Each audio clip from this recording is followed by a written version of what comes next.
Hello friends, स्वागत है आपका फिर से हमारे चैनल बिलियंस 53 में।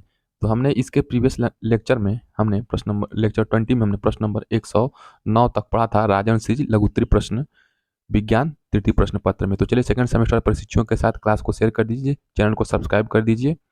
इस वीडियो के डिस्क्रिप्शन बॉक्स में टेलीग्राम का लिंक है और व्हाट्सएप चैनल लिंक है, वहाँ से जुड़ के आप लोग क्लास का डायरेक्ट लिंक और पीडीएफ डाउनलोड कर सकते हैं। चलिए शुरू करते हैं। प्रश्न नंबर 110, अगर इसके पहले का जो लेक्चर आपने नहीं दिखा है, एमसीक्यू हुआ या अति लघुत्तरी हुआ, तो आप लोग जा करके इस वीडियो के डिस्क्रिप्शन बॉक्स में है, सब लिंक है, वहां से देख सकते हैं। प्रश्न नंबर 110, माइटोकॉन्ड्रिया को कोशिका का ऊर्जा गृह क्यों कहा जाता है? 2023 में पूछा है। तो जो कोशिका का संरचना होता है उसी में माइटोकॉन्ड्रिया होती है। तो देखिए, जो कोशिका में कोशिका द्रव्य होती है उसमें आपका होता है प्रोटीन, कार्बोहाइड्रेट्स, फैट। ये सब क्या होते हैं? जीवन का निर्माणक होते हैं। कोशिका के जीवित रहने के यही क्या है? फैक्टर्स हैं। तो माइटोकॉन्ड्रिया भी क्या होती है? तो इसमें कोशिका द्रव्य में लगभग इसमें कोशिका द्रव्य में जो भी रेस्पिरेशन श्वसन संबंधी क्रिया होती हैं कोशिका द्रव्य में हो जाती हैं। बाकी का जो प्रोसेस होता है, एनर्जी निकलती है, तो माइटोकॉन्ड्रिया में निकलती है। तो चलिए हम आपको एक बार दिखा देते हैं माइटोकॉन्ड्रिया कहाँ पे है कोशिका में। तो कोशिका का ये देखिए आपके स्क्रीन के सामने चित्र है। तो कोशिका का ये फिगर में आप लोग देख सकते हैं माइटोकॉन्ड्रिया कहाँ पे है। माइटोकॉन्ड्रिया यहाँ पे देख लीजिए, यहाँ पे माइटोकॉन्ड्रिया है। तो ये आपका कोशिका है, तो ये सेल है। और ये जीवद्रव्य आप देख सकते हैं, ये जो इसमें जैलीय जैलीय टाइप इसमें जो लिक्विड भरा है ये जीवद्रव्य है। तो माइटोकॉन्ड्रिया को कोशिका का ऊर्जा गृह क्यों कहते हैं, इसको आपको एक्सप्लेन करना है। तो चलिए एक्सप्लेन करते हैं। इसके पहले ब्लड कैसे पूरे बॉडी में फ्लो होता है और कैसे शुद्ध होता है वो हमने पढ़ा था। तो श्वसन की क्रिया प्रत्येक जीवित कोशिका के कोशिका द्रव्य साइटोप्लाज्म एवं माइटोकॉन्ड्रिया में संपन्न होती है।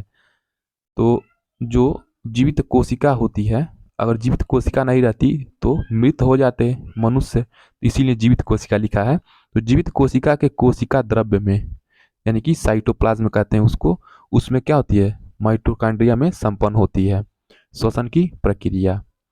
श्वसन संबंधित प्रारंभिक क्रियाएं साइटोप्लाज्म में होती हैं तथा शेष क्रियाएं माइटोकॉन्ड्रिया में होती हैं। चूंकि क्रिया के अंतिम चरण में ही अधिकांश ऊर्जा पैदा होती है, इसलिए माइटोकॉन्ड्रिया को कोशिका का श्वसनांग या शक्ति गृह या पावर हाउस कहते हैं। नेक्स्ट प्रश्न देखिए, प्रश्न नंबर 111 देखिए।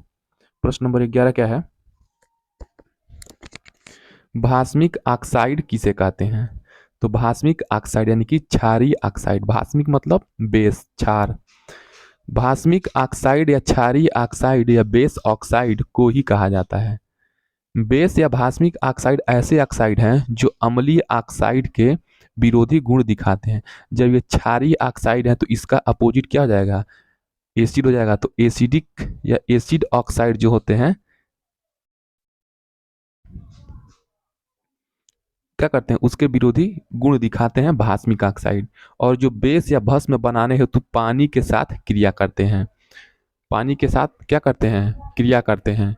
नमक और पानी बनाने के लिए एसिड के साथ प्रतिक्रिया करते हैं। तो बेस क्या करता है? नमक और पानी बनाने के लिए यानी कि NaCl और H2O बनाने के लिए क्या करता है? ये बेस जो होता है, मान लीजिए NaOH हमने बेस ले लिया और एसिड HCl ले लिया, तो इसी को हम लोग क्या कहेंगे? भास्मिक ऑक्साइड कहेंगे। रिएक्शन करवाएंगे, बन जाएगा। नेक्स्ट प्रश्न देखिए 112। प्रश्न नंबर 112 क्या है? प्रश्न नंबर 112, संक्रामक रोग किसे कहते हैं? यानी कि कॉन्टेजियस डिजीज, जो छुआछूत से। तो संक्रामक रोग एक ऐसा रोग है जो किसी एक व्यक्ति से दूसरे व्यक्ति तक प्रत्यक्ष अथवा अप्रत्यक्ष रूप से पहुंच जाता है, इसी को हम लोग संक्रामक रोग कहते हैं। प्रश्न नंबर 113 देखिए, चेचक रोग के प्रसार को समझाइए।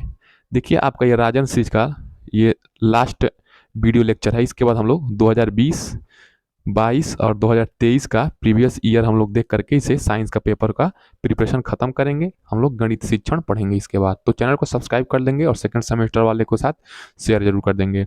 तो चेचक रोग तेजी से फैलने वाला एक संक्रामक रोग है। वर्तमान समय में इस रोग पर नियंत्रण पा लिया गया है। इसे शीतला रोग या बड़ी माता भी कहते हैं। तो चेचक रोग को क्या कहते हैं? शीतला रोग या बड़ी माता। ये इंपॉर्टेंट है, याद रखेंगे। चेचक देखिए किस कीटाणु से होता है या किस जीवाणु से होता है? तो चेचक का जीवाणु। इस रोग का जीवाणु वेरियोला वायरस। तो वेरियोला वायरस होता है। ये नहीं लिखेंगे तो आपको 2 नंबर नहीं मिलेगा, क्योंकि ये क्या है, यही इसका कारण है चेचक का, यही वायरस वेरियोला वायरस। और रोग का प्रसार कैसे होता है? तो रोगी व्यक्ति के नाक, मुंह, गले के स्राव से बिंदुक संक्रामक यानी कि बूंद पानी के छींटे, बूंद टाइप द्वारा बाद में रोगी की संक्रामी वस्तुओं एवं सूखी पपड़ियों में जो सूख कर वायु में मिल जाती है से रोग का प्रसार होता है। पपड़ियों तथा संक्रामी पदार्थों में जीवाणु 6 सप्ताह तक जीवित रह सकता है, यानी कि 42 दिन तक जो रोगी व्यक्ति है उसके ऊपर जो फोड़े फुंसी हुए रहते हैं उसमें पपड़ी बन जाती है सूख करके, तो वही क्या करती हैं, इन्वायरमेंट में मिल करके रोग को फैलाती हैं संक्रामक के रूप में। उद्भवन काल 7 से 17 दिन इसका उद्भवन काल होता है, औसतन 12 दिन होता है। नेक्स्ट प्रश्न देखिए, प्रश्न नंबर 114। प्रश्न नंबर 114 क्या है? प्रश्न नंबर 114 है, संतुलित आहार से क्या तात्पर्य है? हमें संतुलित आहार क्यों लेना चाहिए? तो संतुलित आहार, बैलेंस्ड डाइट।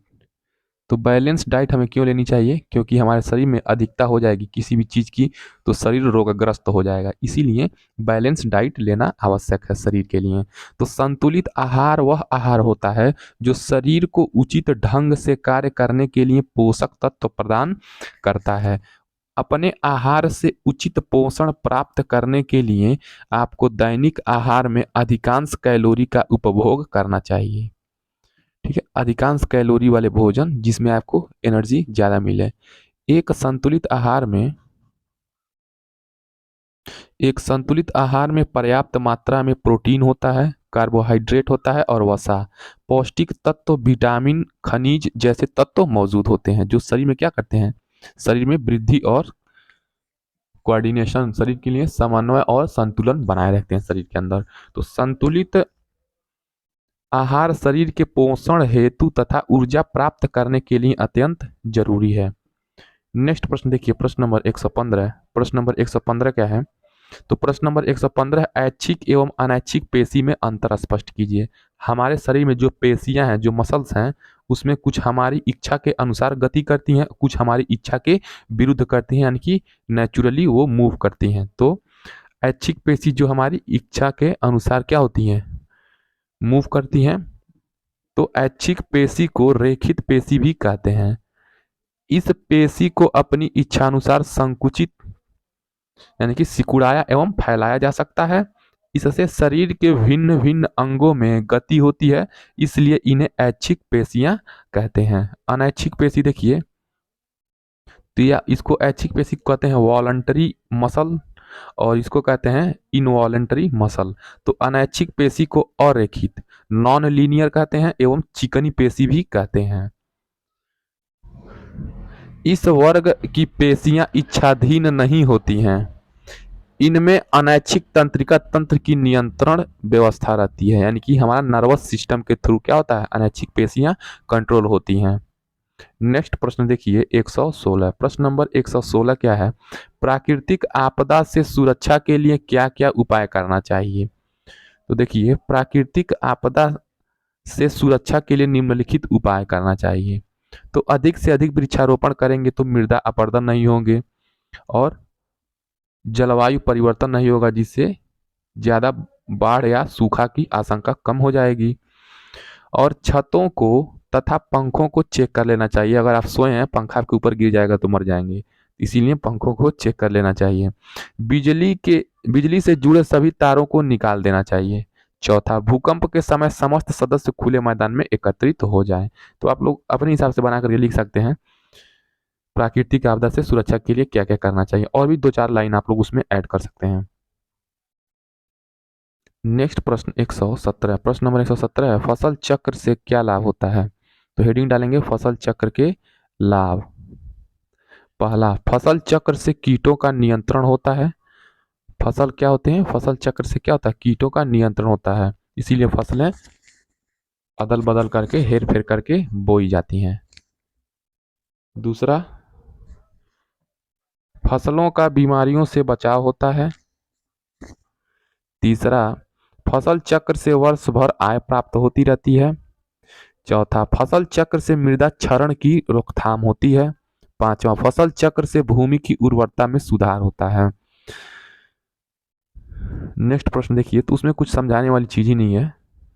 प्रश्न नंबर 118, जहाँ पे समझाना आवश्यक रहता है मैं समझा देता हूँ। प्रश्न नंबर 118 है, नाभिकीय ऊर्जा क्या है, इसका उपयोग क्या है। तो भोपाल गैस ट्रेजेडी जो हुआ था वहाँ पे भी क्या है, न्यूक्लियर रिएक्टर्स हैं। और अमेरिका का जो चेरनोबिल है, चेरनोबिल पावर प्लांट, वहाँ पे भी क्या, जो न्यूक्लियर रिएक्टर्स हैं उसके थ्रू क्या हीट और इलेक्ट्रिसिटी जनरेट किया जाता है। तो वैसी को जहाँ पे हीट और इलेक्ट्रिसिटी जनरेट होता है, यूरेनियम थोरियम जो होता है आपका रेडियो एक्टिव एलिमेंट्स की वजह से जो विद्युत ऊर्जा उत्पन्न करने का एक कारखाना होता है, उसी को हम लोग कहते हैं न्यूक्लियर पावर प्लांट्स। वहाँ पे बम वगैरह भी बनते हैं, लेकिन वहाँ पे ये पावर प्लांट्स हैं, पावर हाउस। तो नाभिकीय ऊर्जा वह ऊर्जा है जिसे नियंत्रित नाभिकीय अभिक्रिया से उत्पन्न किया जाता है। तो कंट्रोल्ड न्यूक्लियर रिएक्शन कहते हैं इसको, सीएनआर कहते हैं। इसमें चेन रिएक्शन होता है, श्रृंखला अभिक्रिया होता है। एक यूरेनियम और थोरियम को किसी प्रोसेस के थ्रू क्या करते हैं, इसको जब इस पे अल्फा या बीटा या गामा रेडिएशन इस पे हम लोग बम्बारमेंट करते हैं, तो इसमें एक एटम से दो एटम बनता है, फिर एक से तीन बनता है। ऐसे क्या होता है, चेन रिएक्शन होते हुए चला जाता है, इसीलिए बहुत हानिकारक होता है। तो इसमें एनर्जी बहुत ज़्यादा और इलेक्ट्रिसिटी जनरेट होती है। तो वर्तमान समय में विद्युत उत्पादन के लिए वाणिज्यिक संयंत्र, तो कमर्शियल संयंत्र होता है नाभिकीय विखंडन, न्यूक्लियर फ्यूजन रिएक्शन कहते हैं इसको। न्यूक्लियर फ्यूजन रिएक्शन होता है, फ्यूजन मतलब टूटना। तो न्यूक्लियर फ्यूजन रिएक्शन के थ्रू क्या होता है, आपका नाभिकीय विखंडन होता है। किसमें, यूरेनियम थोरियम जो भी रेडियो एक्टिव एलिमेंट्स हैं, जो रेडियो एक्टिविटी शो करते हैं। रेडियो एक्टिविटी एक साइंस का आपका टॉपिक है, वो अलग से आप लोग पढ़ेंगे तो समझ आ जाएगा, कहेंगे तो मैं इसका वीडियो भी अपलोड कर दूंगा।